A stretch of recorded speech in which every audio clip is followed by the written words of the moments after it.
Good afternoon and welcome to the today's webinar organized by Maritime Gateway. It is titled Streamlining Logistics for a Landlocked Country, that is Nepal.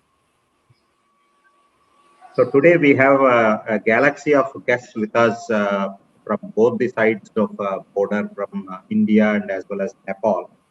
I'll be introducing you each one of them in detail later, but just to read out the names of the people, the expert panelists that we have today, Mr. Deepak Kumar Gupta ji, an IRS officer from the Land Ports Authority of India, Mr. Surajit Sarkar, who is the Chief Operating Officer of NICDC Logistics Data Services Limited, Mr. Abhay Kumar Mahapatra, who is the General Manager Traffic of Shyam Prasad Mukherjee Port, that is Calcutta Port, Mr. Kamal Somani, the Director of Inland World Logistics, Mr. Bandaru Mohan, the President and Commercial Operations of Indomatrix Logistics Private Limited, which is also known as Pristine or part of Pristine Group.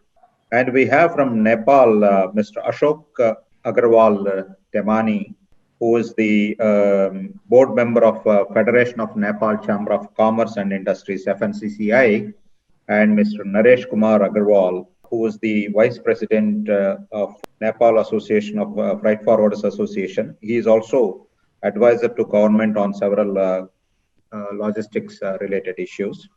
So with this introduction, today we are here to discuss the streamlining of logistics for a landlocked country, and with the new initiative of digitalization. So especially in the COVID scenario, in the pandemic, when it has been impacting globally all our lives and businesses, one key word which we have been hearing from every segment is digitalization or digitization. So everybody talked about bringing digital technologies into the way they conduct business.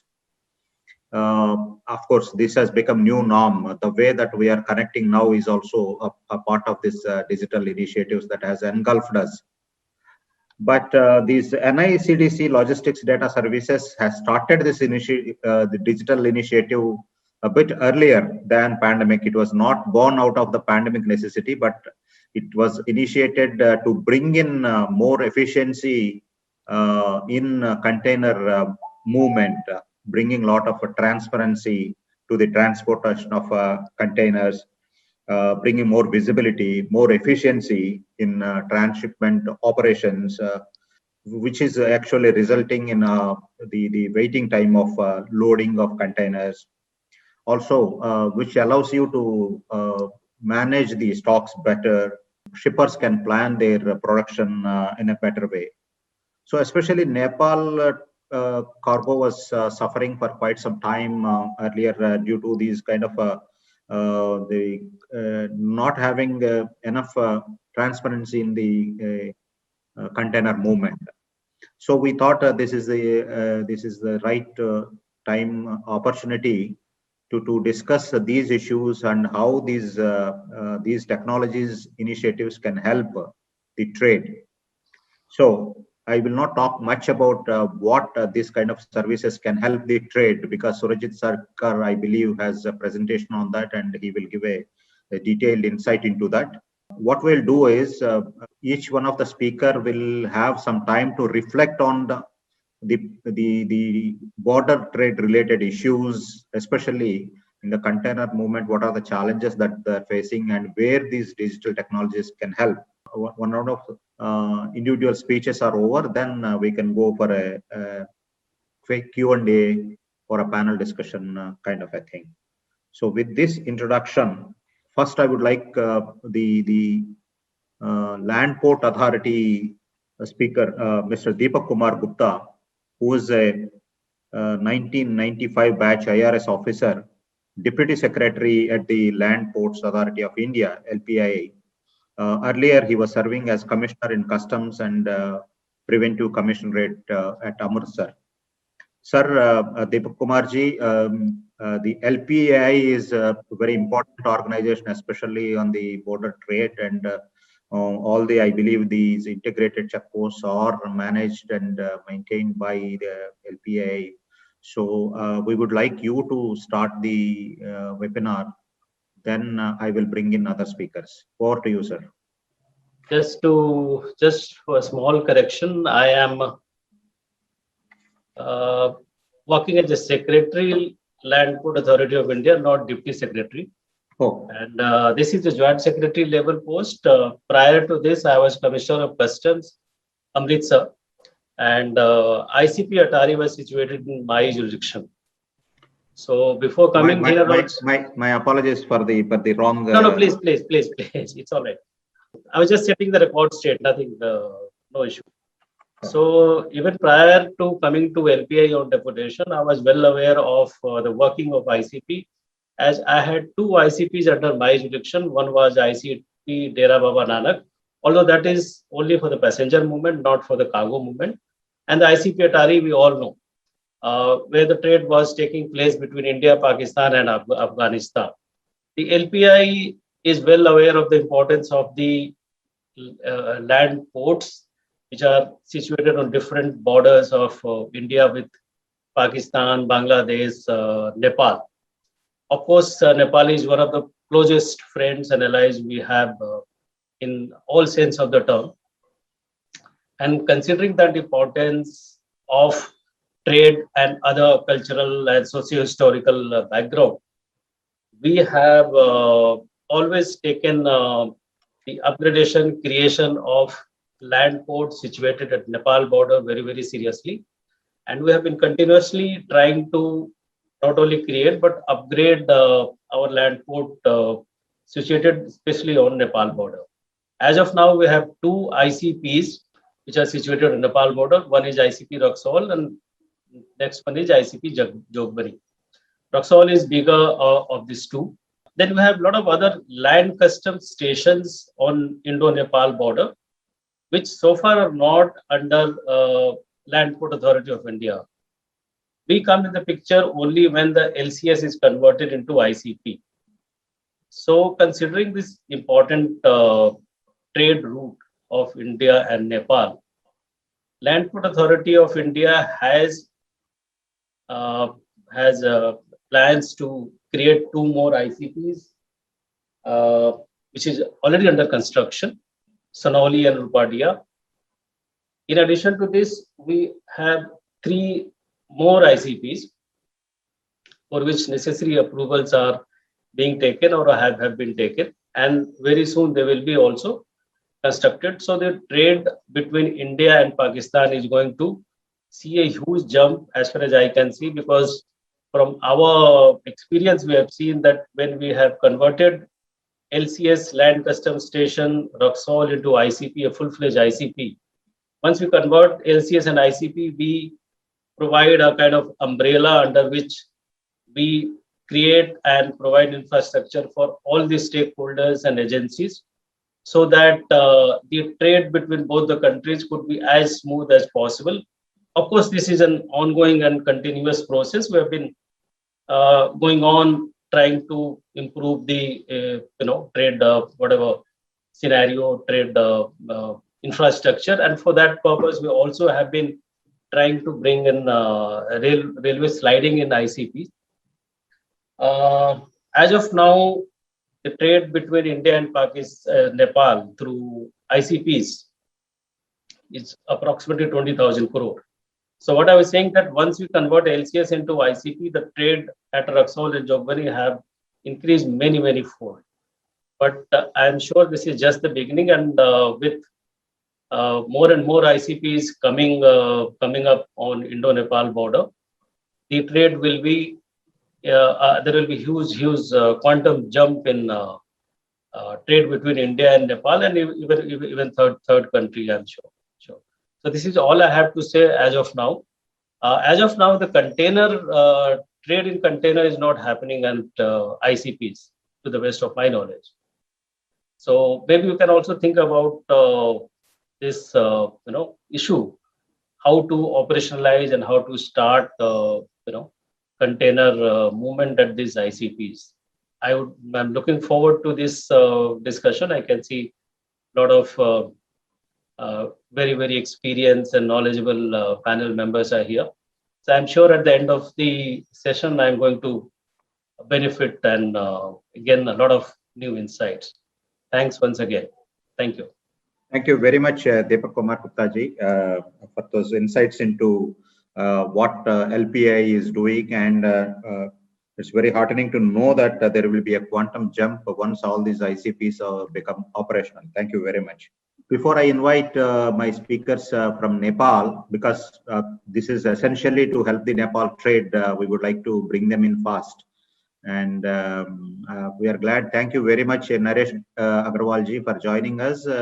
And also NEFA being our partner in organizing this webinar. We have a lot of participants from both the countries. Thank you very much. So now I would like to invite Mr. Naresh Kumar Agarwal, who is the Managing Director of Nepal Noble Logistics Nepal Private Limited. He is also the Vice President of Nepal Freight Forwarders Association and advisor to Land T Committee. Mr. Agarwal has an experience of more than 25 years in freight forwarding business.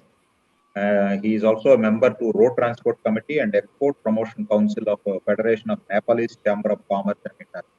Over to Naresh Agarwal. Thank you, Ramprasad. Welcome to viewers and welcome to my co-panelist. As far as Nepal is concerned, we have about an export and import ratio is 1:16, and the major ports we are using is the Calcutta and Visakhapatnam. Earlier, the Calcutta was the only seaport for Nepal, but since last few years we are using the Visakhapatnam, and we believe the movement from Calcutta and Visakhapatnam is now 60-40. So Nepal government has asked another 2 seaport for Nepal. That's in the eastern coast is the Dhamra port, and in the western is the Mundra port. And India government has principally agreed to provide us both the ports. Similarly, India and Nepal is working to use of national waterways of Indian national waterways. The agreement has to be taken place in the near future. So most of the cargo we are using is that's 50% by road movement and 50% by rail movement. And rail movement is covered from Calcutta and Visakhapatnam, whereas for the road movement is only from Calcutta. So we have a few issues because the third country movements are governed by Indo-Nepal Transit Treaty. So sometimes the provision made in the international arena is being overlooked by Transit Treaty. So we have to follow the Transit Treaty, and there is a discrepancy between the handling of shipments by road and by rail. Just for an example, by rail we don't need to present an original documents at Calcutta, whereas in road shipments we have to present all original documents. Nowadays, with the implementation of the ICD and the ICPs, the shipping lines are providing service up to ICDs, but not to the ICPs. But even if they provide the service to the ICDs, shipping lines are not registered in Nepal, or they don't have a representation, or they have just appointed their handling agents. So it's one type of a difficulty for Nepalese importers and the freight forwarders to remit the fund. If the shipping lines are registered in Nepal, if they can raise, they are doing the business. If they are registered in Nepal, they can raise the invoice. They officially they can make the payments. And if there is a delay of a payment and a 1 day or a 2 day, I know that the issue of the detention is incurred. Because suppose the payment is over 10,100, right? And we made the draft of 10,000. Again, it takes 2 days to credit in their accounts, and then their account will confirm. And by the time the 2 day detention will move further incur. Unless we make that payment, shipping line will not issue their due. These are some problems with the shipping lines we are facing. And similarly, regarding the road transportation, there is a syndicate type in Calcutta. So that has to also be looked into it, so that we can have an economic logistic cost. Since we are facing the higher logistic cost, which is around, we don't have a right figure, but it is said that's a 25 to 30%. Similarly, with the railway movement, there's only rail operator, that's an Concor only, whereas in India, the private rail operators are also allowed to participate in the movement. So we expect that in near future, we will also be allowed, Indian private railway operator or Nepalese private operator will also be allowed to participate in Nepal's trade. These are the few things which we are facing in the problems. So then further we will discuss whenever the questions will arise. Thank you, Agrawalji. Some of the questions, I think some of the challenges that you have mentioned have been there for quite some time, not resolved yet, right? Yeah, right. These issues we have been discussing for quite some time, shipping lines not operating, not having office in Nepal, and the delays have been caused by that. You have more ICDs supposed to come in Nepal, right? Is the government working in that direction? Yeah, government is working on direction in Kathmandu itself. The ICD is under construction, and next is coming in Dodara Chandni, which is a dream project of our Commerce Minister. Okay. The plan is that for Dodara Chandni from the western side, the cargo can be that side be covered by the Dodara Chandni. And the eastern side, we already have Jogbani, Kakadvita, and all those other things. In the northern side, also we have some ICDs are coming up there. Okay. So let me introduce now Mr. Surijit Sarkar, who is the Chief Operating Officer, COO in NSI CDC Logistics Data Services Limited. He has earlier worked with various reputed companies like Forbes, Patwalk, and NNR Global, AFL, and Gati. Mr. Sarkar is in Economics Honors graduate and holds MBA in Marketing and Finance. He has also successfully implemented SAP, and other related ERPs across the organizations for shipping and logistics module. Over to Mr. Surijit Sarkar. Good afternoon, my all respected fellow panelists, all the participants from the trade, both from India and Nepal. As you have mentioned, Ramprasad-ji, today digitalization in the shipping and logistics, we all have seen the importance, after COVID. I'm not saying that before COVID, importance was not there. Digitalization started, and in many areas, mainly on the ease of doing business, and the technology adoptions also into this sector. Even if you see for the last 3 years, it has happened in a very rapid space. Just to give you the background about NLDS. So NLDS, as you rightly mentioned, that stands for NICDC Logistics Data Services Limited. And now NICDC is National Industrial Corridor Development Corporation, which was earlier known as Delhi-Mumbai Industrial Corridor Development Corporation. So Delhi-Mumbai Industrial Corridor, along with Japan, it is one of the Indo-Japan collaboration project. So there was a feasibility study was conducted, it was conducted even in the year 2007, when this corridor was conceptualized for the country, so basically to show the seamless movement between, the containers in this corridor, and where are the bottlenecks, how the bottlenecks can be improved. So thereby, the objective was to obviously, enhance efficiency and thereby to reduce cost. So that is how this study was conducted in Jawaharlal Nehru Port Trust. And this project was implemented in JNPT in the year 2016. And then gradually, once it was successful in JNPT, it was implemented in the southern and eastern corridor ports of the country.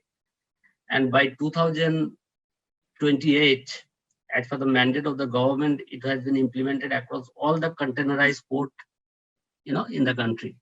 So the name of this project is LDB project, and this is one of the government SPV, which is a JV between National Industrial Corridor Development Implementation Trust, represented by the government. And from Japan side, it is NSC Corporation Japan. So this is a 50-50 equity participation. So if you see, these are the ministries, they have, supported to implement these projects across the country. One is Tariff Authority of Major Ports, which is a body under Ministry of Shipping. Center for Railway Information System, CRIS, they have a system called Freight Operating Information System, which gives the information of each station when it is moving by railway of the container. Then DIPP, they are under Ministry of Commerce, which is now known as DPIIT. They have helped to conceptualize the project because NICDC is under, DPIIT. That is how under Ministry of Commerce, they have extended the support. And National Highway Authority of India, they have supported, to install the infrastructure across all the toll plazas. Now, one name definitely it will come, that is LPAI, which is not there. That is Land Port Authority of India, because today what we are going to discuss about the seamless of logistics from India to these landlocked countries. So LPAI also has extended the similar support to install the readers across 4 ICPs of the country, and that is how giving visibility up to certain extent to the Nepal customers. So when you look into the coverage as of today, this cover 100% containerized port terminal of the country, more than 58 toll plazas, where these LDB readers have been installed. 162 CFS and ICD, there are RFID readers have been installed. More than 600 people, they have been working 24/7 across these 17 ports and 27 port terminal. 4 ICPs also, they are covered. The infrastructure has been installed. And this system is also integrated with the FOIS system, as I mentioned, that is Freight Operating Information System. And 27 port terminal, that is, they have a system called Terminal Operating System. More than 1,525 readers have been deployed, as e-infrastructure for this project. As of now, more than 32 million containers have been tracked. Now, I'm coming on Nepal part little later, but let me tell you also how the operation happens. So what we do when a container is offloaded from the vessel and it is moving out from the terminal, we put a RFID tag in the container. And while putting this RFID tag, we link it with the container number. And till the time the container will be in the inland, that means let's say for India or Nepal, and whenever it is passing through the RFID readers, the RFID reader will read the tag and it will transmit the data to the server. So there is a website, ldb.co.in. So anyone can simply type the container number, he will get the information of the container.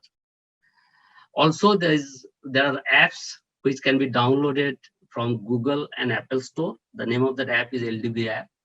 So if you are not visualizing through the website, you simply put the container number in the app, you will get the events of this container flow, from vessel offloading till it is reaching to the CFS ICD or to the last toll plaza or ICP. That's timestamp, it will be shown in the app.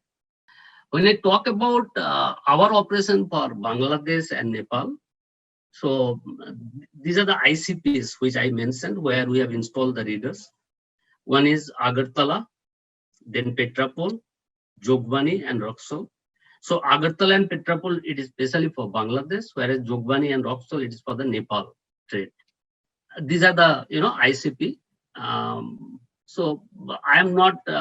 It is because today we are talking for Nepal. So let me explain, how this operation or digitalizations in terms of information will flow, will help the Nepal trade. So when a container is moving either by road or by rail, so the container is offloaded from the vessel. So, and in Calcutta, what we are doing when a container is offloaded from the vessel, we are putting the RFID tag. So the moment it is offloaded, you will get a timestamp. You will come to know when this container is offloaded from the vessel to the courtyard. Then there is a RFID reader that is capturing what time that container is moving out from the terminal. Then this container is moving either by rail or by road. When it is moving by rail, it is going to derailage. And this system is integrated with the FOIS, that is Freight Operating Information Management Systems of the railway, which gives whenever a station is passing, and till the time it reaches to the Birganj, it will give the information. Similarly, when it is going by road, apart from the NHI toll plaza, it will also give the visibility when it is reaching to Roxol and Jogwani for the Nepal bound container. Some of the new features, which I also explained, have been, incorporated. That is the vessel voice tracking. So it is not only the tracking of between India and Nepal. It is also we are integrated with the vessel navigation system, which gives the high sea information. That means the port of loading of the container, what time it is loaded in the vessel, that information will be available. Similarly, for export, the port of delivery information also will be available. And this end-to-end tracking map also will be available in this website as well as on the app. Like today, there are DPD, DP container classification that is also available. Then when the container is handed over to the shipping yard, that information available. Import container can be tracked from the port of loading. Then there is a dwell time calculations, in the each of this supply chain vicinity. That is port terminal, CFS, and ICD. So how much time they are taking, to handle any particular container. The alert features is available for the port gate of expected vessel departures, which is, helping the exporter, importer, and the logistics service provider. This is how the website is look like. This is ldb.co.in. You can type, and you can see the red box where you can simply put the container number. You will get the tracking. And also there's a manual available how to operate this. That also can be downloaded from the website as well. So it gives the information, the port in, terminal out, port out, then again terminal in, port out, and also similar kind of alert is available about the port, cutoff and the vessel type. This is also giving the POL informations. So like from Kindau, it came to, like it is going to Kindau, Mundra. So that vessel wise information also is there. And this is the app. So this app also, as I said, it can be downloaded from the Google Store and Apple Store. Then we publish a monthly analytics report. This analytics also can be downloaded from the website. Anyone can download. This gives the dwell time performance of each of the port terminal in the country, how much time they are taking in their import and export cycle to clear a container. So you can see in each region we do a benchmarking. What is the time taken by each port for to handle a container in terms of import and export dwell time. And then there's a performance benchmarking of this port terminal, and that is based on the container volume and the time taken. So, and then we place them in the each coordinate, so like who are performing how. Similarly, it is done for the CFS as well, but only one thing which we are talking now with the CFS, because CFS operation, it is not same as port terminal operations, because, they have multiple activities. It is not purely a box in, box out operation of the container. So unless we integrate with them, probably their dwell time, it is not similar calculation like the port terminal. But, in India, like we are talking with CFSI and NSCFS, this association to integrate with their system. So which will give probably further more meaningful analytics for them, and they can also see where they have to improve. Another important thing which I thought I should update to the trade for Nepal. So one is in India, there is a concept called e-sealing for the custom container which are getting stuffed into the factory. So this e-seal stuffing permission are given, to the A-rated or let's say top category exporters. So when they are stuffing their container in the factory, then this e-seal is put, and the objective is obviously to minimize the examination time. And this is also one of the ease of doing business initiative of the customs. And second thing, obviously, to detect whether any kind of pilferage, diversions of the container, etc. So, but what custom they have done, they have nominated it to 10 to 15, different vendors. And typically exporter, they have to buy seal if it is a factory stuffing container. And as I have shown, LDD, we have already deployed more than 1,500 readers across toll plaza, CFS, ICD, and the port terminal. So they are talking to leverage that, and so that in our readers, the e-seal can be read. So this will help in terms of leveraging the infrastructure. There is no duplication of the infrastructure. And obviously the reduction of the cost, because if there is a ease of doing business initiative, and this is also has been started by the government.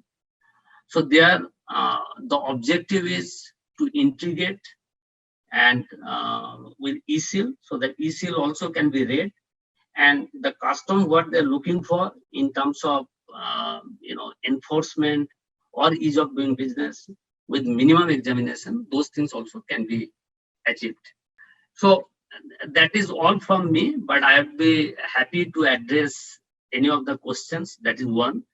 Second thing, I would also request, because from the Nepal respective members from Nepal who are in the discussion today, maybe what I can understand, Ramprasad ji, after discussing, after listening from them, beyond Roxol and Jogwani, there is a requirement of extending the reader infrastructure, because they must be having their CFS and ICD, after this ICP, and obviously those CFS, ICD, or maybe their consolidation point will be belonging to Nepal, and they are we need their support, and if they want to extend this facility into those areas, so we can definitely install our readers, but only we have to see the data transmission. There should not be any regulation from this country, because as far as we are within the India, we don't face that challenges, to transmit the data from our infrastructure to the server. But I believe that is also not difficult today. And if we have to really give a kind of end-to-end visibility, so then there is a scope, obviously, to create that infrastructure. That is one. And second thing, this will also give them, on the reverse side for export also, the end-to-end visibility. Thank you so much. Over to you, Ramprasad. Thank you very much, Surajit, for the insight into your service offerings and also the current status and the modalities, how it can be done. I have a couple of questions coming from the participants. Before that, any of the panelists would like to ask any question on the particular Naresh ji, Ashok Kumar, Mohan, because relating to Nepal trade, in respective of that presentation, what Surajit made. I want to ask a question. Please. Please go ahead. Yeah, it was a nice presentations, and actually, you know that we all are Nepalese trade is suffering from the big heavy cost and lack of tracking systems. Right now, we have available ECTS and RFID both available in our Nepalese cargo, but we are not recognize our containers in when the container laying on the port of Kolkata and Visakhapatnam. Only after loading, we get the SS. When the container laying on port, we are not assessing our container. So please let me clear that can we assess our cargo when the after unloading from the ship? So one of the question, and other is have we any cost reductions which we are getting right now? Our ECTS cost is too much high, and RFID cost is also also high. So, have any cost reductions in this NLDS device? And third question is, will they provide the accessibility up to Nepal port, or only they provide the Indian port like Raxol and Jogbani?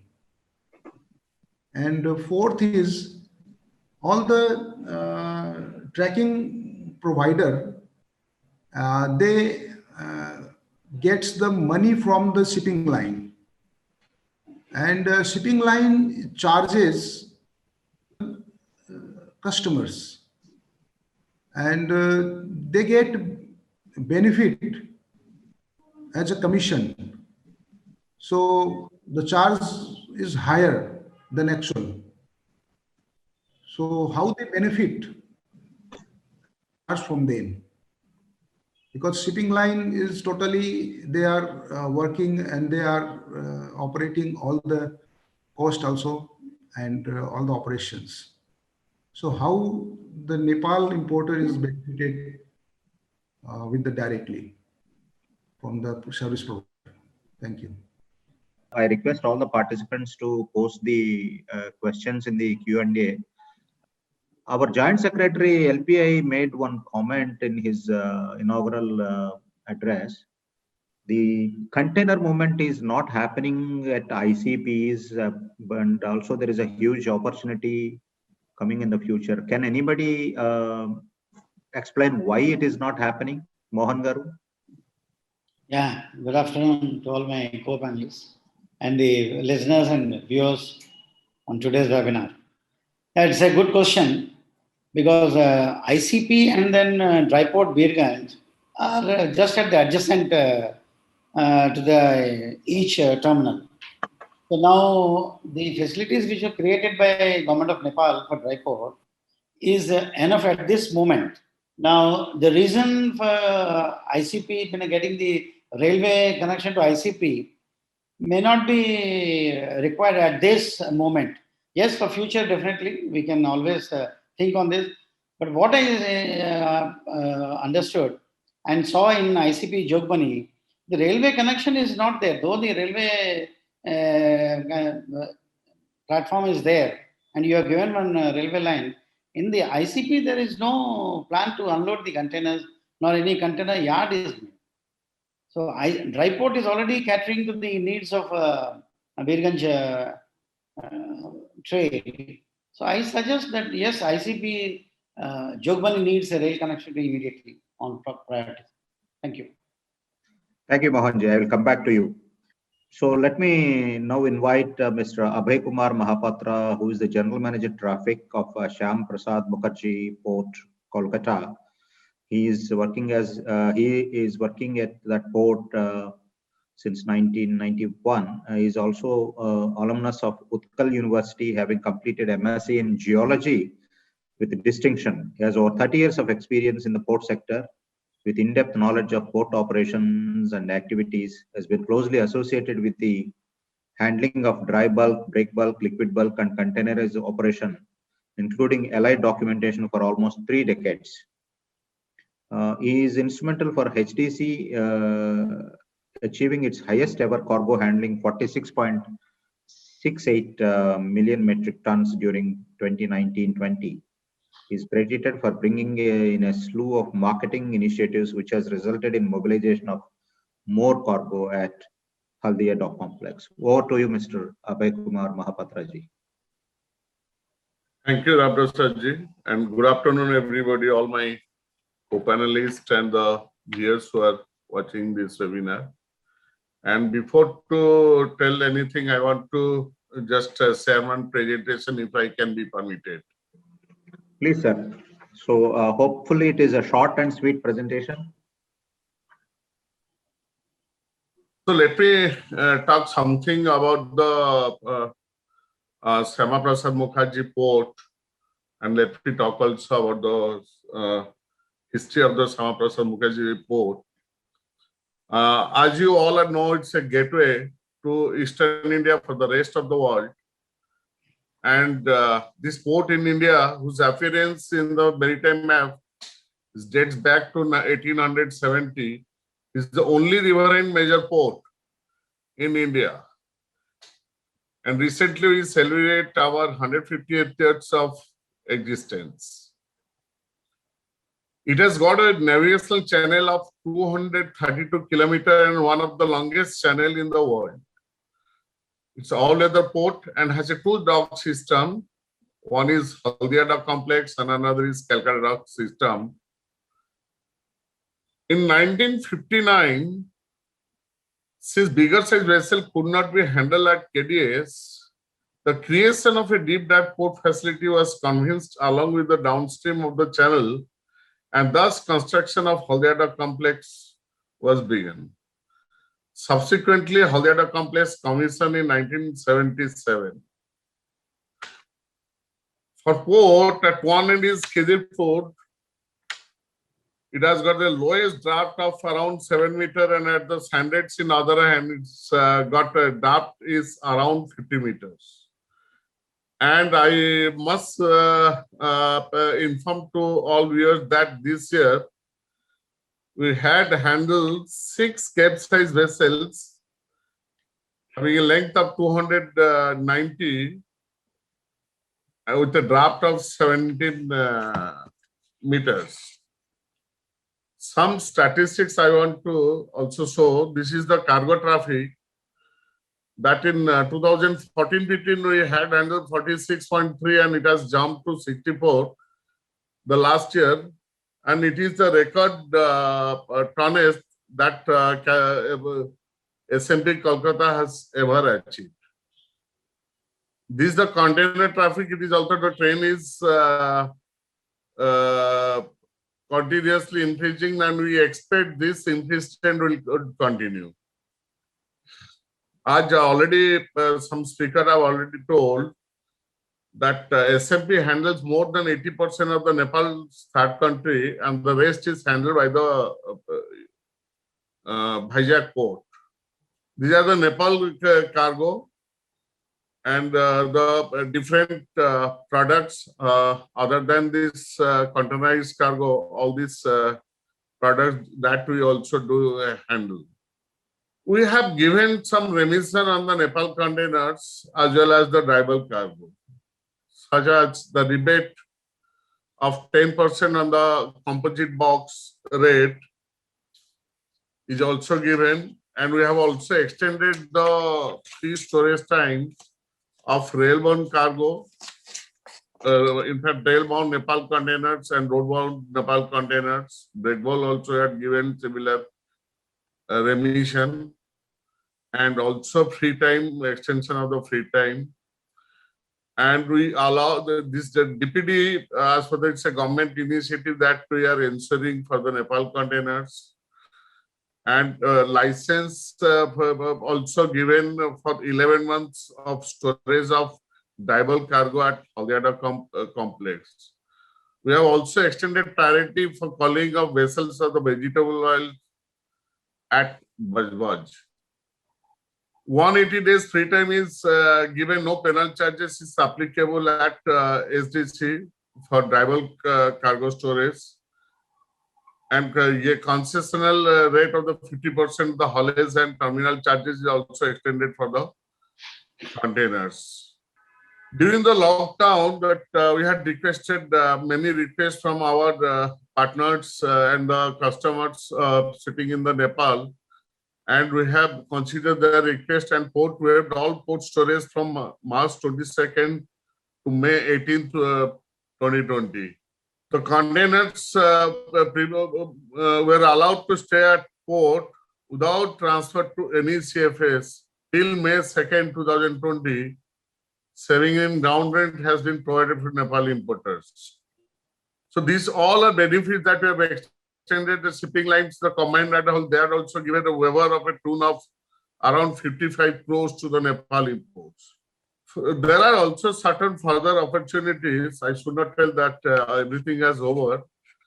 And the port also supports inclusion of the private CTOs in Nepal trades, increase service levels of Nepal importers, NTWC has taken a land at SDC and KDS. Fertilizer bagging and neem coating plant. Both proposed MOU of the Nepal for a long-term handling. NW1 provides an alternative multiple transport Nepal. We are seriously looking for this to commission and to execute this route to maximize the container transport to Nepal. This is the improving infrastructure vehicle that is very much required and opening more leading points, because as everybody knows, it's a single point. Even if we send many rakes, it gets stuck up at the borders.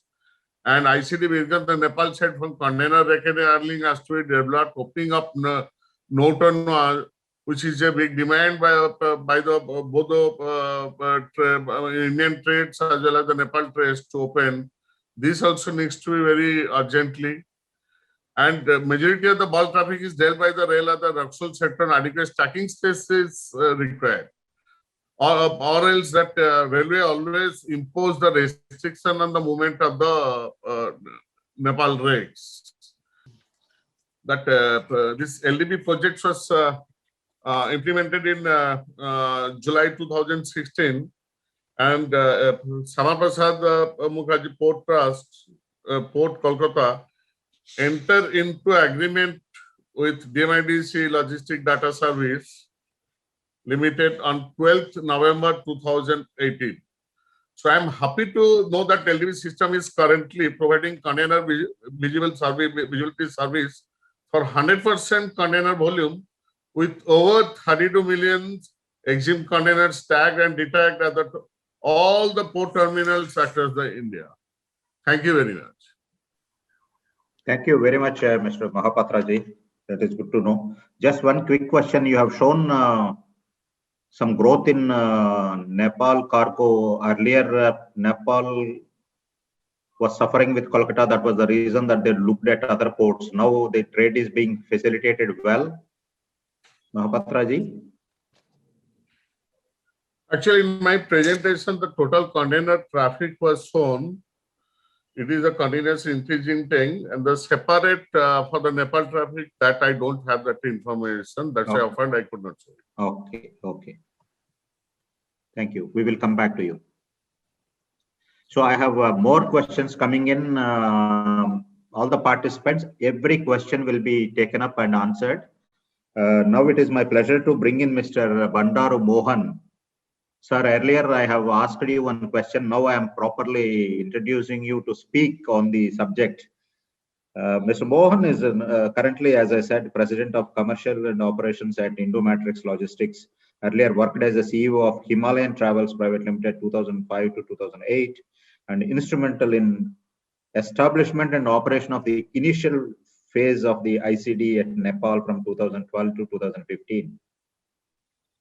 Played a crucial role in the turnaround of the company into profitable venture, having had a distinguished 40+ years service career in Indian Railways and various PSUs under Ministry of Railways in various departments, starting with mechanical, diesel, production, accounts, general administration, commercial operations and marketing wings. Mr. Mohan possesses strong managerial background with senior level international experience and cross-sector exposure. Sir, not only cross-sector exposure, now we are asking you about cross-border exposure. So now you should tell me, focusing on the topic, streamlining the logistics for a landlocked country. Digital is one aspect in that, but in view of the issues that were raised by our good friends Naresh Agarwal or Ashok Kumar Temani, so you were instrumental from the initial days of the ICD, and you have seen. So can you give us a detailed insight into what are the issues that are plaguing now and how they can be streamlined? Well, once again, thank you for taking me on this panel. See, now it's a very important question, and then I need some time, maybe 2-3 minutes I'll take extra. See, now, whatever the dry port operations have already completed 15 long years, okay. Nepal knows the total movement of containers and bulk cargo via dry port. So now what we have seen all these things, particularly for a landlocked country, if you don't do more than the double, the next door neighboring countries, the landlocked country cannot, get the results, the expected results. What we call it, regional integration, regional cooperation and integration. Now here, when I work there and from my personal view, see, there are a number of constraints are there initially. Now, we are aware of these constraints and we overcame so many things. See, today, in 2005, when we started this dry port, there were about 500 containers. We started a month, and today we are taking 50 trains. That means out of 4,500 containers, we are already handling there, and with the satisfaction to the trade. Trade has benefited from these dry port operations. Thanks to the government of Nepal, which they have initiated so many facilities, as well as on the other panelist, Mr. Ashok Temani is there, very young president in 2005 when I was there. Really, he is also one of the major, persons to bring this dry port today at today's stage. Now, coming back to I think 2-3 things what I've seen that the streamlining of the challenges mainly. The transportation itself is in a very big challenge to the Nepal trade. Because today we are taking more than 7 days. It's only 700 kilometers from Calcutta. Why should we cannot, make the roads, much more pliable where at least 400 kilometers a truck can run. 10 hours if directly we run the truck, it can cover in this distance in 2 days time. But whereas one truck goes to Nepal and returns, it takes 15 days time. These are the small things, the BBIN agreement was signed in 2015. Implementation has to be done. India being the major partner here, I always feel that, we have done enough and we can do much more to reduce the cost, particularly for the Nepal trade. And simplification of procedures we have done. Now, digitization which is coming, like what Mr. Sarkar has said, I really appreciate the effort which they have taken. Whether on the other side we can take it or not. Yes, we should take it. Why can't we take it? We should immediately start that. And then, take the RFID on the other side, ICD Birganj. Now, what Mr. Temani said is the absolutely right question. They don't know what's happening in Calcutta. They're depending on the agents. Now, our digital system should be, we have to activate it in such a way where one app, you can download and you can see. We can do that, and NLD definitely is working on this. I think the e-bill of loading, and then the physical documents. Why should we take physical documents even now when the digitization is already there? E-bill can be done immediately, and the real-time tracking of the containers. That is, we can always give them. So these 2 things, we have to see in the trade and transit treaty. There is faceless things are there. They have already mentioned. But what we have to do, we have to implement it with a clear conviction, so that the Nepal trade can be benefited. Today the costs are very high to taking the one container from Vizag to Nepal, whereas from Calcutta to Nepal.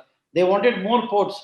Okay, they wanted mother vessels to come so that faster movement can be done. Yes, it can be done. It has to be done. This is what I feel at this moment. Thank you. Thank you very much, Mr. Mohan, for that very comprehensive issues you mentioned. So, Surajit, one question a couple of people asked, which Ashok also asked, is, can the visibility come in before the container is loaded? So just to answer that question, Ramprasad-ji, LDV system, as I said, it is also integrated with the terminal operating system. So what is the terminal operating system? Terminal operating system is also capturing the offloading of a container from the vessel, and it also gives when the container is moving out from the terminal.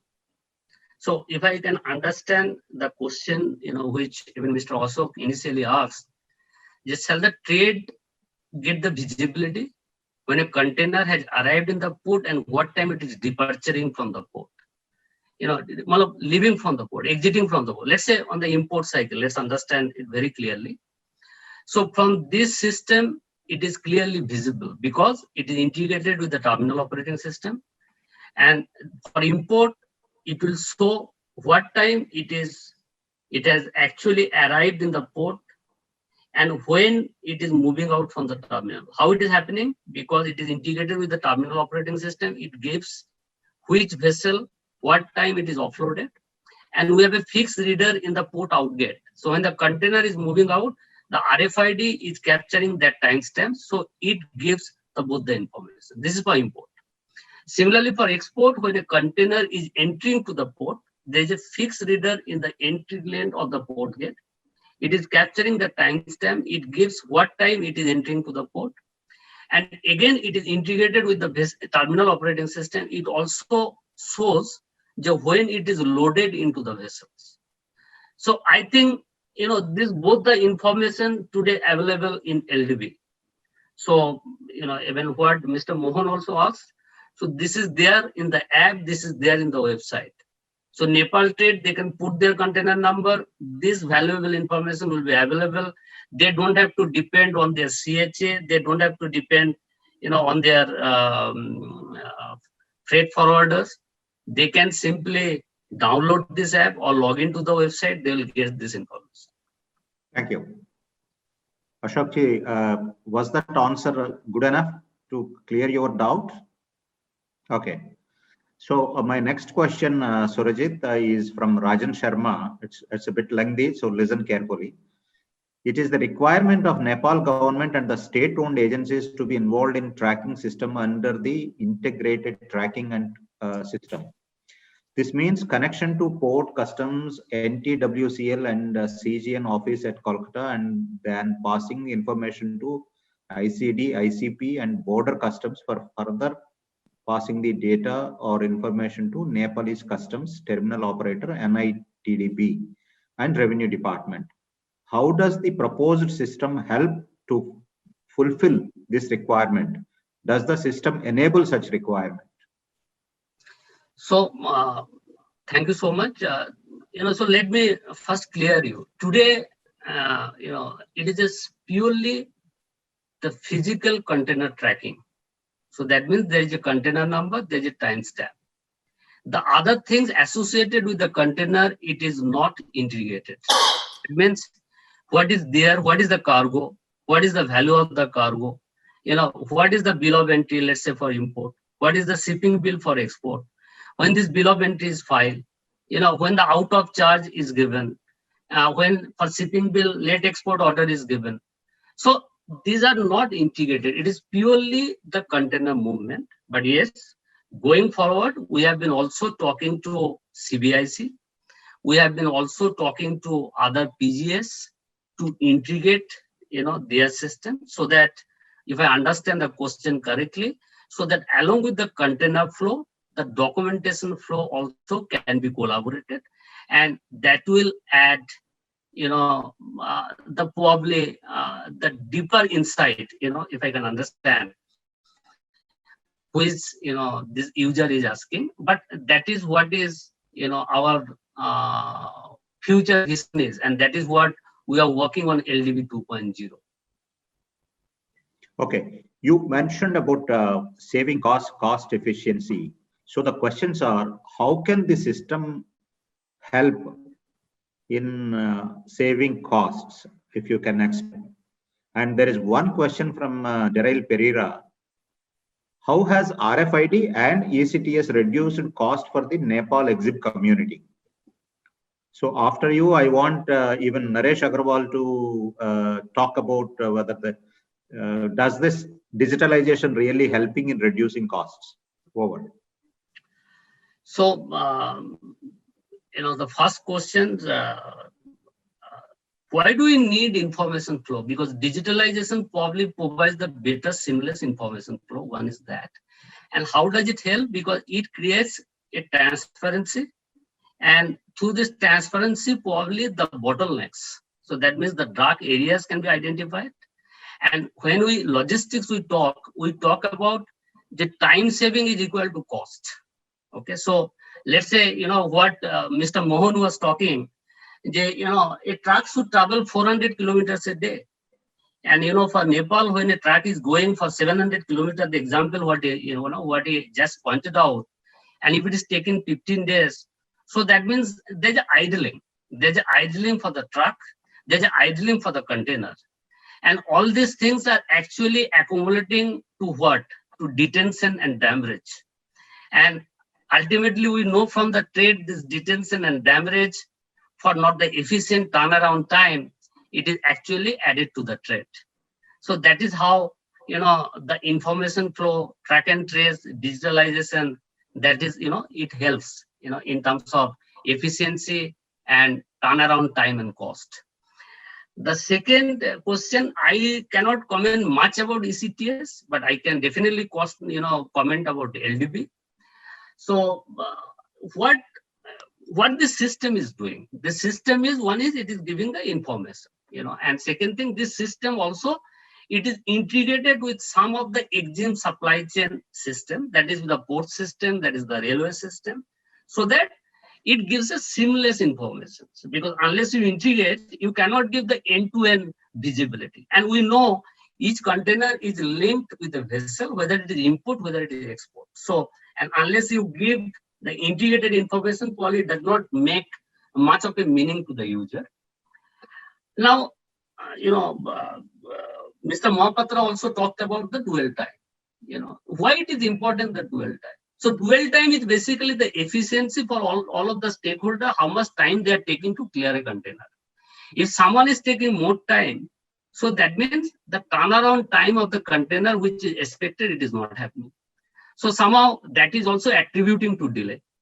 So by this system, it gives a clear visualization. And I'm not saying that this system is only contributing, and all stakeholders, they are working, because rather it is also optimizing the operation. And that is how creating value to the end user. Thank you, Surajit. Naresh Agarwalji. Thank you, Mr. Sarkar, for your nice presentations. I have a few questions on. I would like to comment on your presentation. While you are presenting I am getting on a mobile and a few questions from my freight forwarders that they have a concern about what is the difference between the ECTS and RFID. And this is RFID is replacing one-time lock which was imposed by Indian governments. This is simply replacing the one-time lock. And is it the part of the Indo-Nepal Transit Treaty? And whenever we support digitalizations, right? But when we are supporting the digitization, there should be a cost effective, and the dwell time and efficiency should be increased. I was going through an analysis of February, which is just, I think, published on the 15th. The dwell time is still the same. You have shown the dwell time by road is still in around 36.7 hours, which is almost in 7 days, which Mr. Mohan Bhandaru was saying. So we don't see any improvement in the dwell time. Next thing is that I don't think that you have put any RFID reader in the Nepal side. It only covers the Indian side, right? Not the Nepalese side. How this can be integrated with the Nepalese government department. That's the one part. And whenever the container crosses your RFID reader, I think it shows the time only, not the place. One of my friends have asked me that it shows the time only, not the place where the container was crossed at that time. So unless we have that place in the picture, so it would be very difficult to know how and when, what time the container has been crossed that site. So that's why, see, ECTS, it is more of the enforcement side from the custom. Okay, so I don't know whether it is giving the tracking information, what I explained, like when a container, let's say it is offloaded in the port, and then it is moving its journey by rail or by road. Okay, so the RFID technology which gives the tracking information. So ECTS, it is one of the initiative of CBIC. That's why I said they probably their objective is different. It could be faster clearance. It could be some electronic mechanism for reduction the examination. Those could be on enforcement angle. Okay, whereas on the RFID, it is purely on the visibility. Now, the second question, what Nareshji has asked, probably he got a message. So, Nareshji, let me tell you. Now, each of the location where we install the RFID readers, okay, and these locations are mapped as per their location as a master in the system, okay. And in this location, there is a RFID reader. So, whenever a container is passing through, the RFID tag which you are putting in the port, it is reading that tag and transforming that data to the server. Okay, and so there is a location master. Even I'll check that also. It cannot happen if there is a timestamp and you are saying location is not coming, because all these things in IT terms, actually, if I have to tell you, are interrelated. Okay, so I'll definitely check on that and tell even your user to send me a mail. My mail ID is available. Even I'm in touch with some of your service providers also for the trade. So I am very much accessible to the trade. I'll look into that. The third thing what you asked, if we have to extend this to the Nepal side, we are very open for that. We need your support because we need to have the approval. And second thing, as you know, for the RFID infrastructure, there are two requirements. One is the electricity, and second is the security. This security can be, because in India, even if you look at the toll plazas, these toll plazas are manned. Always there are some people, so the electricity and security both are important. So if you can send us the list, so probably I can send my guys to do the site survey. The similar way we do it for Roxol, Birganj, even, and Jogwani. Birganj also, this ICD operator, they are in touch with us. So we are going to install a reader even in their in-gate and out-gate. So any train-bound container, when it is uploaded from the rack and then it is moving out from Birganj terminal, those details also will be available. I am very much interested for the Nepal side. So you please send us the list, where all we have to install our reader. We'll definitely do that. The only one thing probably we have to check, but in any case, we'll send our engineer. We have to only check. There should not be any difficulty in terms of data transmissions from Nepal to India, because it has to come to the server, and that is how the visibility will be provided through my website and the app. But in any case, if there is any difficulty, definitely, then from the government side also, we can look into that. Okay. Nareshji, we will come back to you for next set of questions, definitely. Okay. And Surajit, one question what you have not answered is the point what Naresh made is, okay, you are showing me that dwell time is more, but dwell time is not getting reduced. See, Nareshji, this is actually, if I have to tell you in IT terms, this is called overarching solution. Okay, so there is a port system, there is a toll plaza, there is railway. Okay, so you are getting a visibility. See, this system, cannot tell you, this system will tell you just said this is the dwell time. This is actually, you have got a score. So I'm not saying that port also, they are looking on that. They are also further analyzing that data. They are also looking, how the improvement can be bring. So it is actually bringing effectiveness and efficiency for all the systems, so that, at the end, the user get the best results. So, if you look into that way, because I have to explain analytics one-to-one, I have to explain to that. So one is the port dwell time. Second is maybe CFS ICD dwell time. Then you will ask me, the travel time between two toll plaza, the speed should be this much. Why the speed is low? So that means there are congestion. But these data are provided to the respective stakeholders so that they also work upon and they improve their operation. And thereby, in totality, you get the efficiency, sir. Thank you. Yeah. Before I could invite, as I promised to Kamal, I would like to ask one question to Deepak Kumar Gupta ji. Mohan mentioned that at these ICPs, the rail connectivity is not provided properly. Can you give I mean, what is the scenario there? Land Ports Authority may not be responsible, but what is the actual status and what needs to be done? No, we maybe we're not responsible, but we do take a comprehensive view of the trade between India and Nepal and other ports. We are aware of the importance of rail line and railway connectivity. And I am happy to tell you that we are already working on providing rail connectivity at these two major ICPs, in addition to other ICPs. So we are already working on this. And very soon you'll be hearing from us. I mean, it's a very advanced stage. So we are already working on it. Thank you, Deepak Kumarji. Now let me invite Kamal Somani, who is the Director of Inland World Logistics and a B2B logistics consultant. He is also the Director of Bharti Foods and Beverages Private Limited, prior to which he was the Sales Manager at Excel Cabinets and Interiors. He has worked across geographies in North America, Middle East, India, and across industries including logistics, courier, food and beverage, and automotive space. Welcome, Kamal Somani.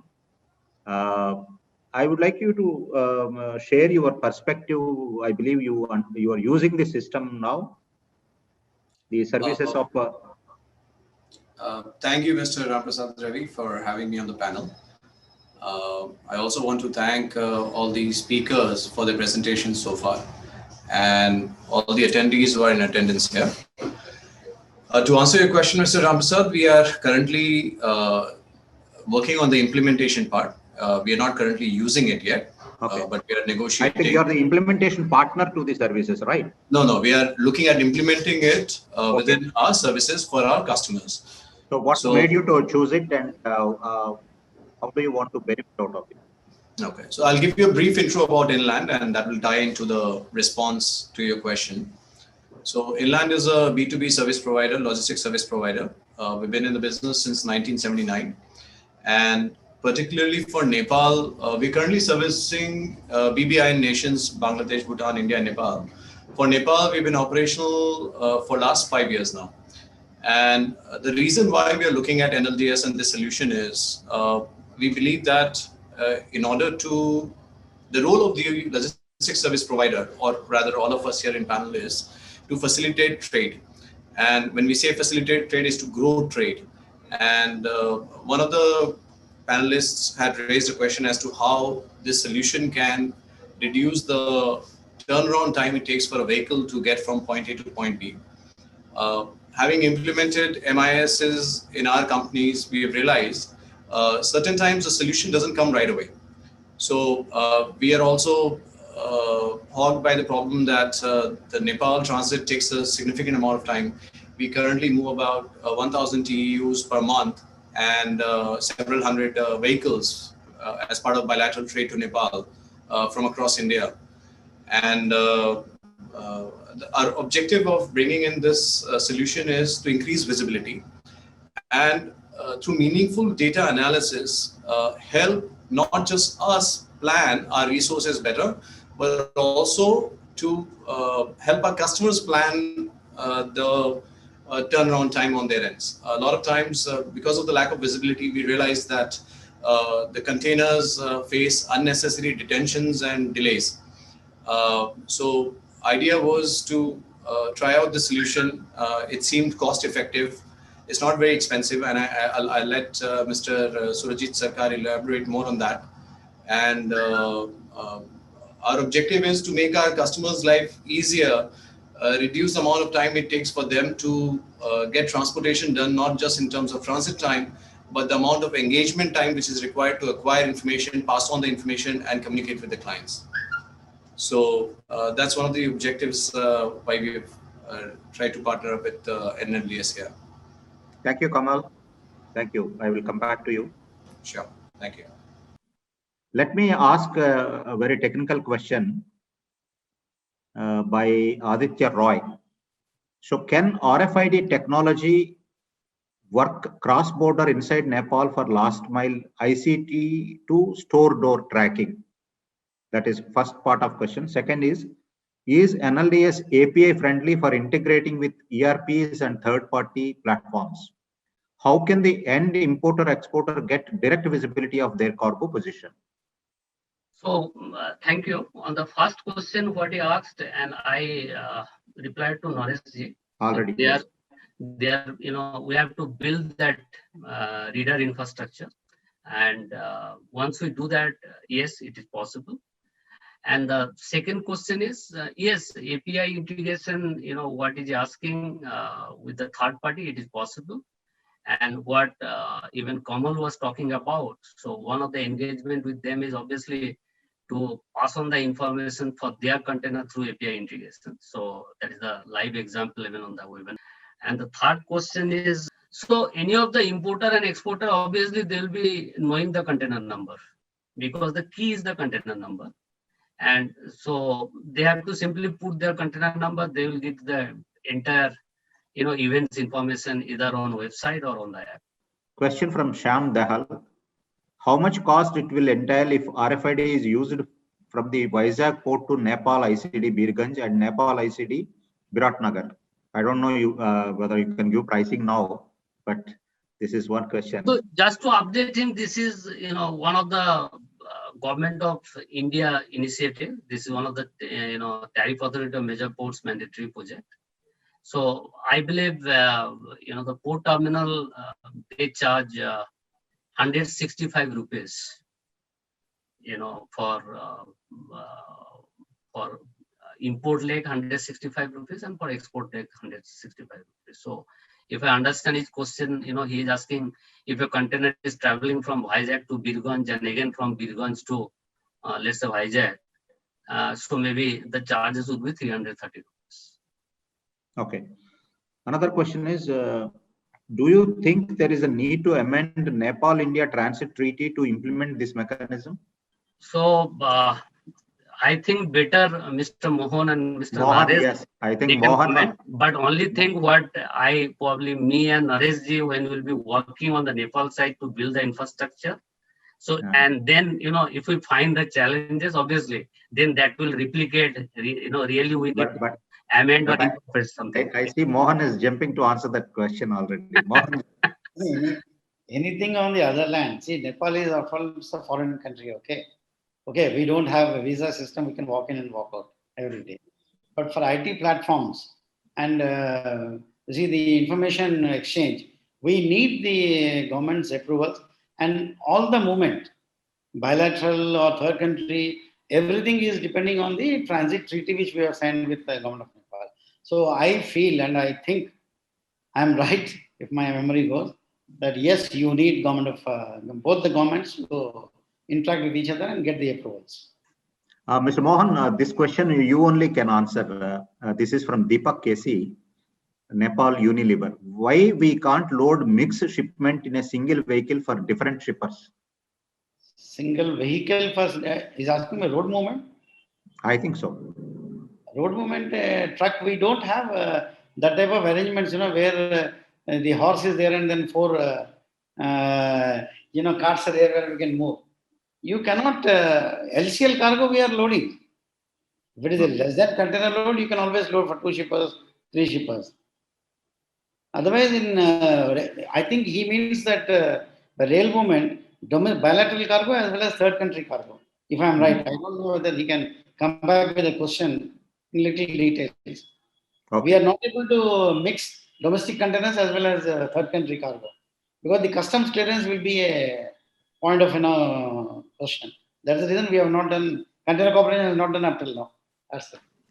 No, but if it is LCL shipment, then also it is not possible for Nepal? LCL, all the LCL shipments for Nepal, first it comes to at the CFS. Okay. So from the CFS, we can take out the cargo and then put in containers where the customs clearance is already there for the certain trucks. You have to get yourself registered with the customs authorities where we can move. If it is different CFSs, again, it cannot be done. The cargo should be in the same CFS for 1 people or 2 persons. We can move it and give the delivery. Okay. Now the question is to Mr. Deepak Kumar Gupta ji. Gupta ji, the rail route survey between Nautanwa to Bairahava has been completed by the Indian side. By when is the rail line construction expected to commence? I'm sorry, I don't think I have information right now. That will be for the Ministry of Railways, I guess, to comment on this. But maybe next time I will find out and come back to you. Not at the moment, please. Okay, thank you. Surjit, Daryl Pereira has come back that your reply does not fully answer his question. Today, trucks are fitted with GPS and transporters are linked to a time frame, whereby detention issues are covered. For containers transported by rake, how does tracking really help? These are modes of additional costs. So if all the trucks, which are carrying containers, they are GPS fitted, probably up to certain extent what is saying correct. But, I don't think all the trucks, they are GPS fitted. That is number one. And number two, when you are tracking the container, this container, as you know, it has got multiple association and disassociation. Okay, so that is how, while probably giving the end-to-end visibility and the supply chain, it is important. So truck is, maybe sometime it is carrying container, it is carrying also non-containerized cargo. So, and if he is talking about all the tracks, they are GPS fitted, possibly yes. But what we have seen, even the GPS fitted truck also, they are, integrating with us just to map container whenever they are carrying. Okay, this question is from Jaguar Logistics. I don't know whether this is not related to the digital initiative. Can we also have a system where we can directly upload the document for ECTS movement to the customs? Mohan Garu? Yeah, today that arrangement is already there. If you have the systems, from the Nepal, they can directly load the documents. Even we are also loading from here nowadays. The virtual, because of the COVID, this digitization has really taken off like anything. The government has done the CBSE, they have already simplified the procedure. Okay.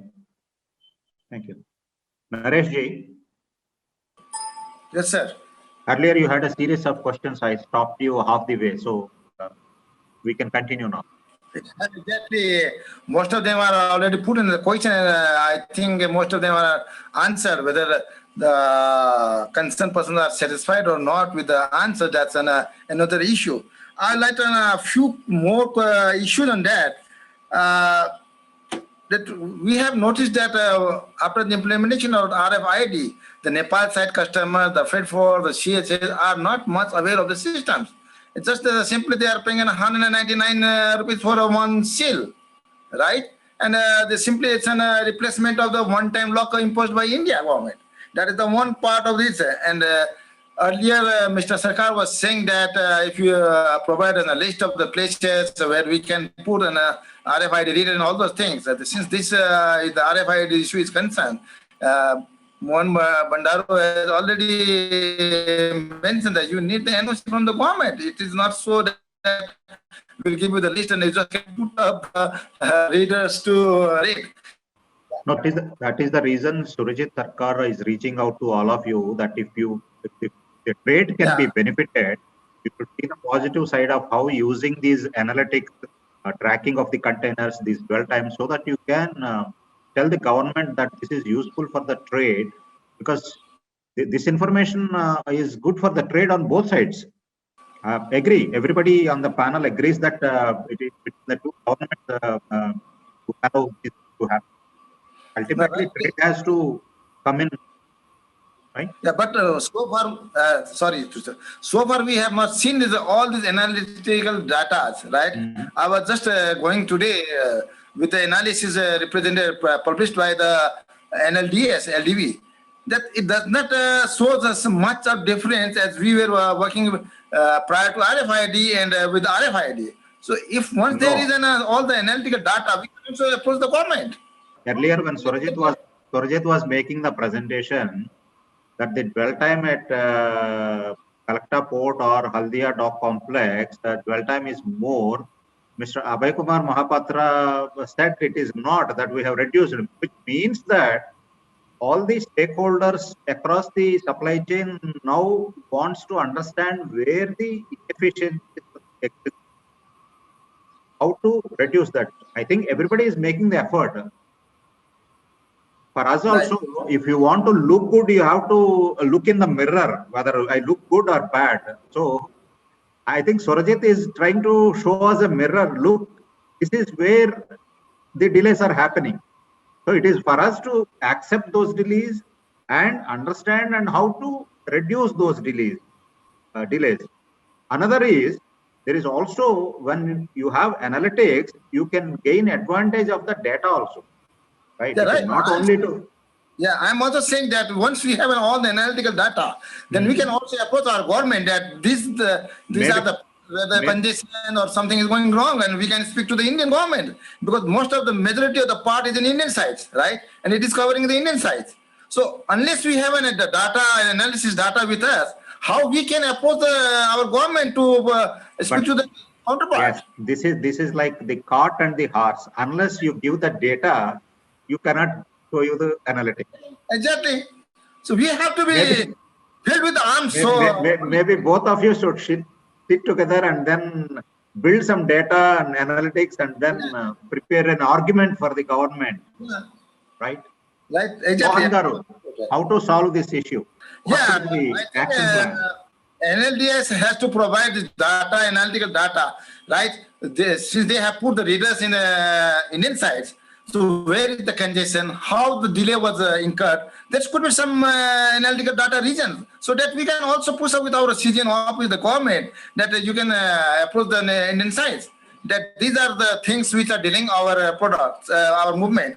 Once the efficiency is concerned, is the efficiency of the what was the inventory also. When the movement is faster, the dwell time is faster, the cost will automatically reduce. That is also one of the efficiency part. But just putting the seed and giving all the details does not solve the issues. We need analytical data to approach our government so that they can speak to the counterpart. So that is for Surajit to prepare an action plan on that. Here I have a question. Probably this can be answered by Mohan Garu and Naresh. This is the advantage having a very senior panelist on the. So all sorts of questions will come.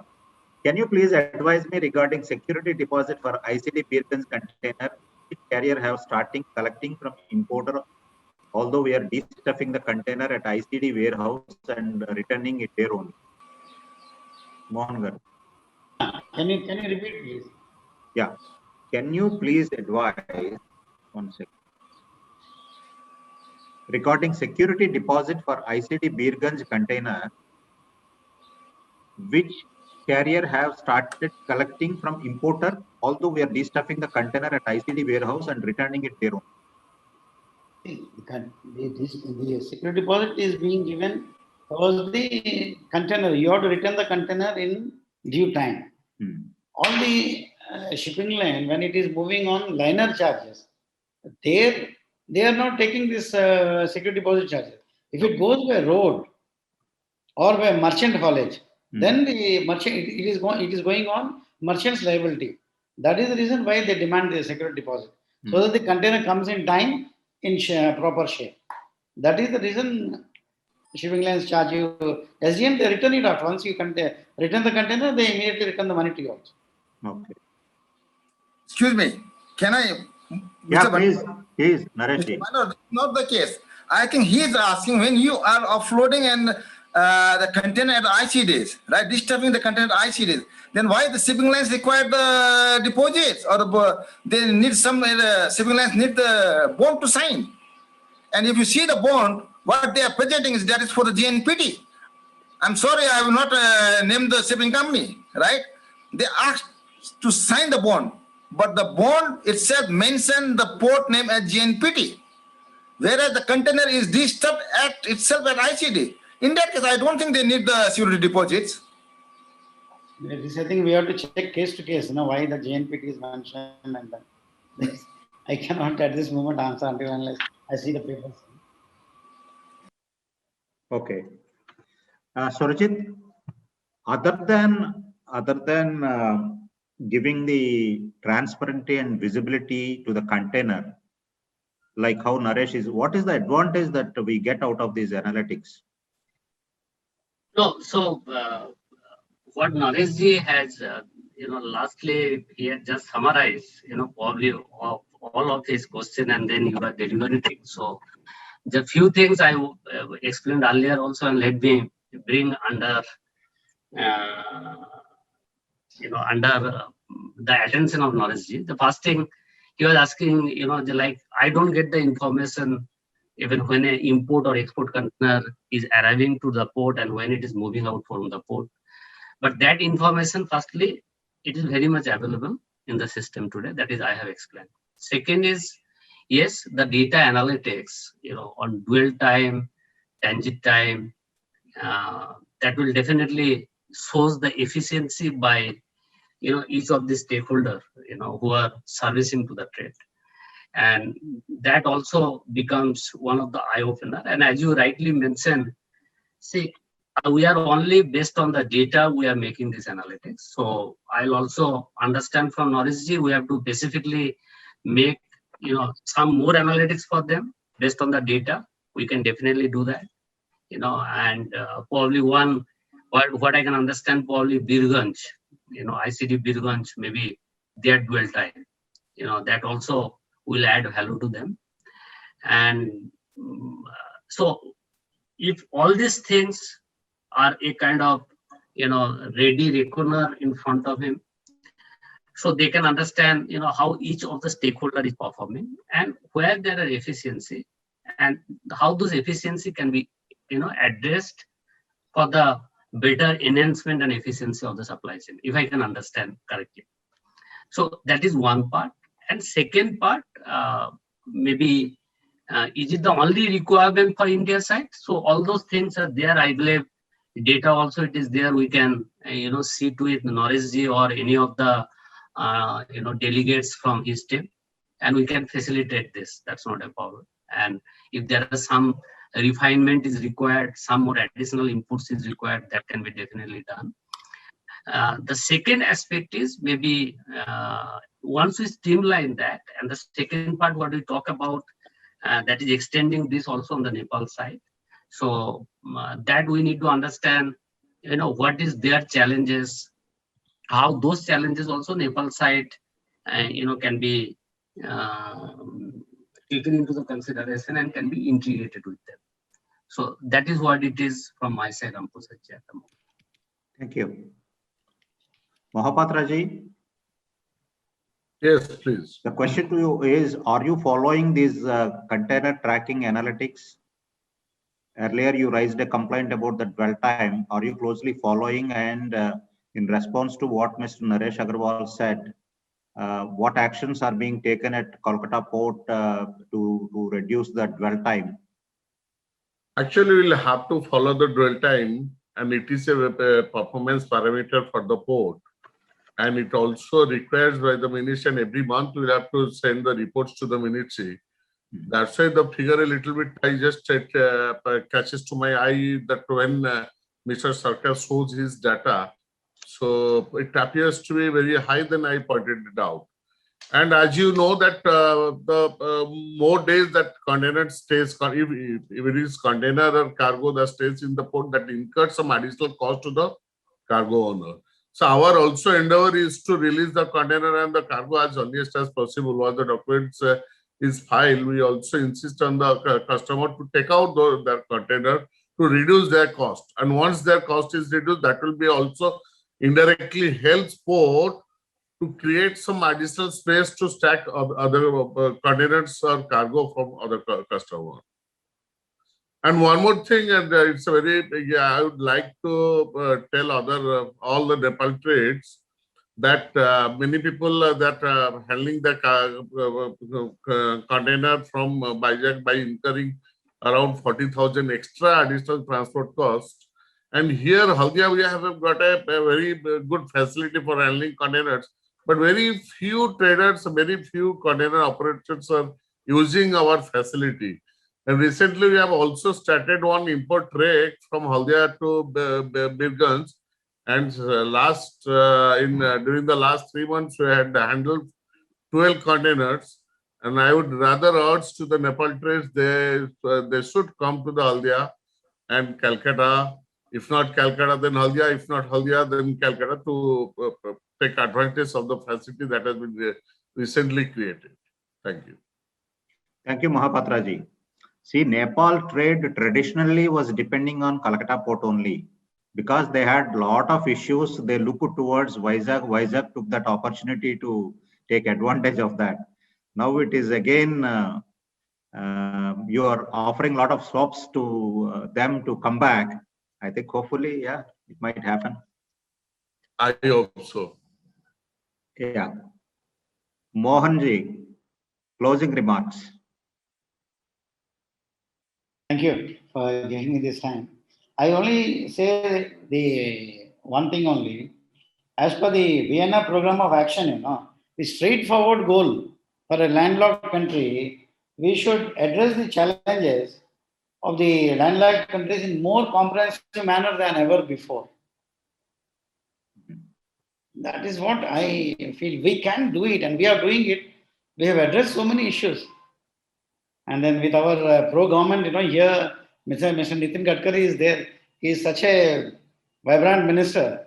We can set the roads and then, move the containers, reduce the Nepal's, the burden of, payment of damages and detentions to the containers as well as to the cargo. Right. I feel this will, give the best results for the Nepal trade.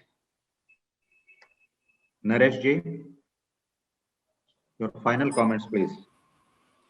Yeah, I think in the future, this RFID seal will improve the visibility, the traceability, and at the same time, the efficiency of the dwell time and the cost will also be reduced in the future. It's not the cost only, the cost of the inventory is also there. And as far as the Calcutta port is concerned, in the last few years, we have seen a lot of development in the Calcutta, in the chairmanship of Mr. Vinit Kumar.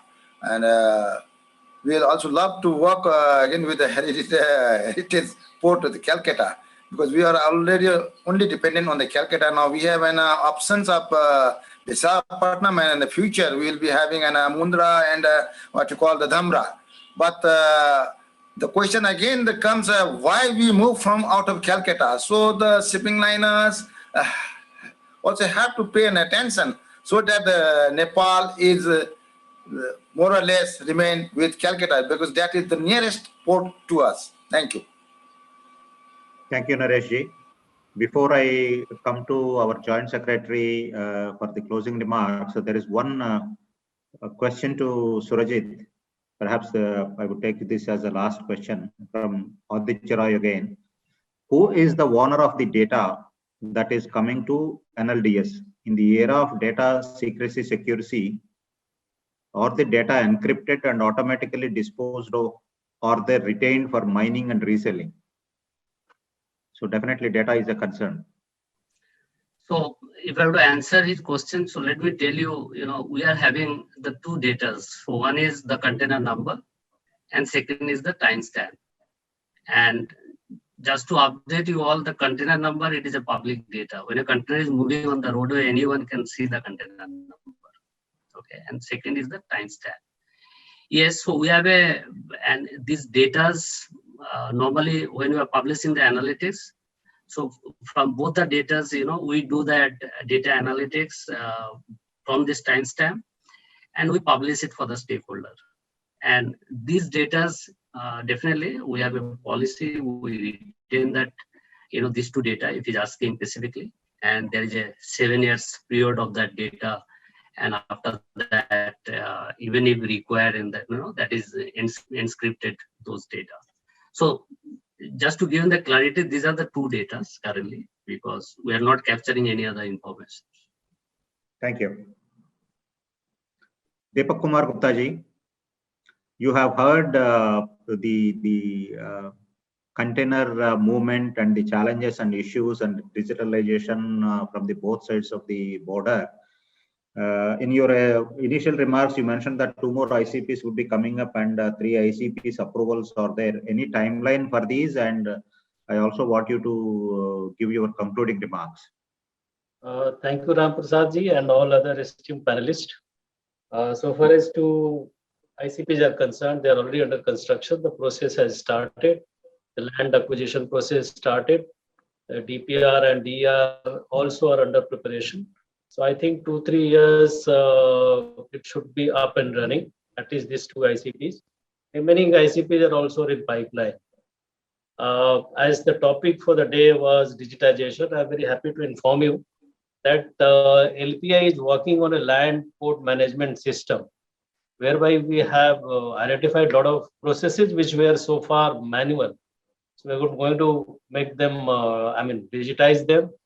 We're also integrating the software with other stakeholders, and I'm sure that this process will result in reduced dwell time, transaction, and time, and the cost for the importer and exporter. Thank you once again. Thank you. Thank you. I wanted to end with Deepak Kumarji's remarks, but I have one question again surfaced from Shailesh Garg. What is the basis of vessel heat map analysis export? Is it part of your data, Surajit ji? See, just to update you, Ram Prasad ji, today this LDV system is also integrated with the port community system. Okay, so this PCS system, through that, we get the vessel heat map. And this is also published, in our monthly analytics. Like when the import and export trade is happening to India, majorly from where it is happening and where it is going. Okay. What purpose does it serve?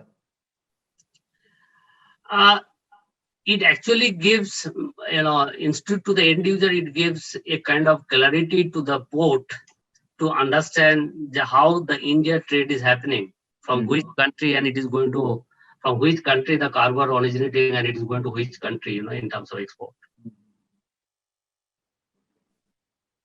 Thank you. So that's all for this webinar. Thank you very much, all the panelists. Thanks to Deepak Kumar Gupta ji, Surajit Sarkar, Abhay Kumar Mahapatra ji, Mohan Bandaru, Naresh Agarwal, and our good friend Ashok Tapani, and also Kamal, who left early because of something. So just a quick summary that we have issues on Indo-Nepal border trade issues. Will continue to have. We need to resolve them because within India we have a lot of issues that we are trying to cope up with. But at least we see Indian government and Ministry of Shipping and the Department of Logistics are very active in the last few years, and then a lot of issues are getting resolved. Essentially through this dialogue and bringing in a lot of pressure on the stakeholders and government only, these things can be resolved. So bottom line is that all of us should strive, because as you have seen in the time of pandemic, when communication is not much and there is no way that we can interact, digitalization started helping the businesses to get a lot of hold on the actual day-to-day operations on a lot of data, and enterprises started realizing the advantage of digitalization. So digitalization, maybe initially there would be apprehensions on a lot of issues, like because transparency is also sometimes felt as a detrimental to some businesses, but transparency is required, and at the same time data is also needs to be very secure. For this, both the sides should work together and make our respective governments understand the need for more sustained and seamless movement of containers between the two countries, because Naresh Agarwal mentioned about 20 to 25% of logistics cost. As it is, India has, even if you the lowest figure, if you take 9 to 13% logistics cost. So every effort is inching towards reducing this cost and bringing more efficiency. So what I understand is Mr. Surajit Sarkar has to work more closely with Nepal stakeholders as requested by them to to give them the tools or the argument to support this digital initiative to influence their government to bring in onto this operation. With those remarks, once again, I thank all the panelists and also all the participants for their patience, participation, and for the wonderful questions that they have posted here. And I hope all the questions are well answered. If not, Surajit is available a call away or an email. We have the contact details with us. My team can help all the participants to connect. We wish all of the trade benefit out of this deliberations. Thank you very much. Thank you. Thank you. Thank you. Thank you.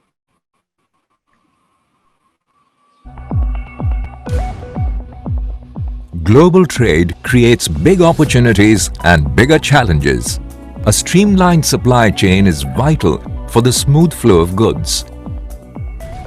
The Make in India initiative launched by Prime Minister Mr. Modi encourages multinational and national companies to manufacture their products in India. Logistics as a sector plays a critical role in defining the domestic and international competitiveness of Indian economy. Every stakeholder manages their operations and information independently. This lack of streamlining leads to reduced workforce planning, eventually causing delays in the container movement.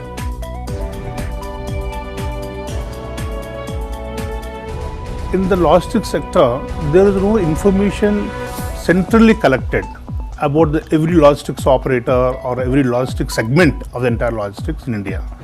I think the biggest problem faced by both shipping lines as well as its customers is the exact information which should be known to the customers. National Industrial Corridor Development and Implementation Trust and Japanese IT major NEC Corporation collaborated to form NI-CDC Logistics Data Services, formerly known as DMI CDC Logistics Data Services Limited, which provides an end-to-end tracking system of container movement across all ports to the inland container depots, container freight stations, and end users via toll plazas and railway movement on an integrated basis. To enable near real-time tracking, a magnetic RFID tag or a radio frequency identification tag is attached to the container. Every time it passes through a toll plaza, the container movement is recorded by the RFID reader and shared with LDB system until it reaches the inland container depot or container freight station. Anyone can check the container status and location online by just entering the container number at the portal. Any delays are identified and alert notifications are sent to the user. And in case any support is required, help desk can be reached via telephone, website and email.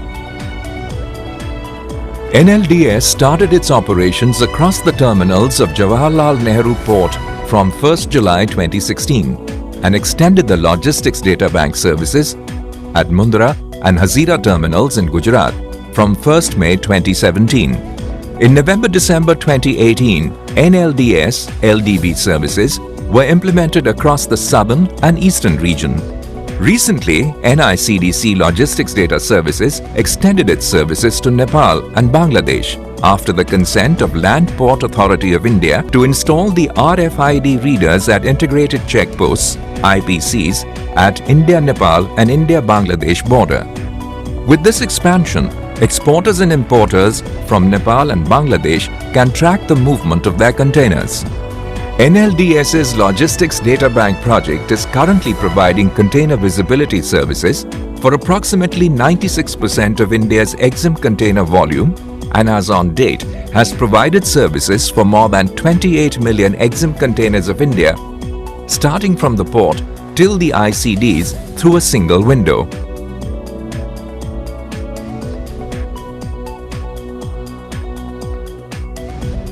NLDS analytics reports help in identifying inefficiencies and bottlenecks, thereby bringing in operational efficiencies through visibility, resulting in reduced dwell time, transit time, and congestion across the supply chain.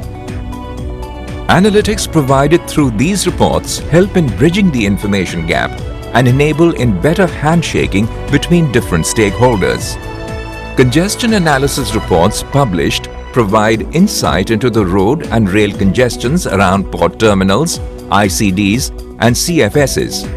Addressing these congestions will help in reducing the container transportation lead time, which eventually would bring down the cost incurred. From the time the Logistics Data Bank has been started at this port, it has helped in bringing a visibility and a transparency in the whole movement at the port. LDB has done a good job. Now today with this system, one would know what exactly is happening into his consignment. It's really good. It's fantastic. LDB is going to lead to a lot of transparency, which is also going to provide visibility, and this is going to convert to efficiencies, both cost efficiencies and manufacturing efficiencies. The pan-India expansion of Logistics Data Bank project will help the logistics sector to leverage the benefits of visibility and transparency. NICDC Logistics Data Services is committed to change the way the logistics sector works in India. NICDC Logistics Data Services, logistics redefined.